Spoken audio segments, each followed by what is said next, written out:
What was the biggest thing you guys probably took place here in Camden over the summer? Well, I mean, over the summer, I would say probably a little bit past the summer, which was, we had the shooting of an 8-year-old little girl.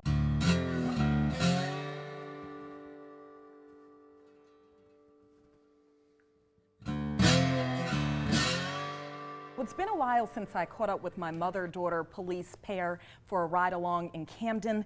And it didn't take long before we came across blinking lights, and before I knew it, we were jumping out of the truck and had no clue what we were walking into. Lieutenant Linda Alicea and her daughter Cynthia quickly went towards their colleagues who were surrounding a man who they say was panhandling in the area and were making those in the area uncomfortable. They say he took off his shirt and they believed he wanted to get physical with the sergeant, and the officers realized they were dealing with a person with mental issues. The officers the whole time just kept their cool. They say they're really trained in de-escalating situations that could explode. Even when I arrived on scene, I tried to speak to him.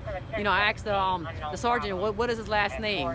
Address him as his last name. Hey, mister, how are you? And you make him understand that you're treating him as a person, not just as a person who's either being an investigator or acting unruly. Listen, sir, how can we help you? I also had to ask them if they were more on edge with all the news of officers being shot in West Philly, and then what we've been seeing played out in Charlotte, North Carolina, that deadly situation and a lot of protests there. It definitely puts you a little on edge, and it just makes you a little more aware of your surroundings. But at the end of the day, you do have a job to do. You look at people, you just look at their hands, look at their body language, and you can always detect when someone may be carrying a weapon. Wear your vest. Always wear your proper equipment, because that can save your life. How did it go with this guy that was on the street? How did that resolve itself? They ended up taking him away in an ambulance.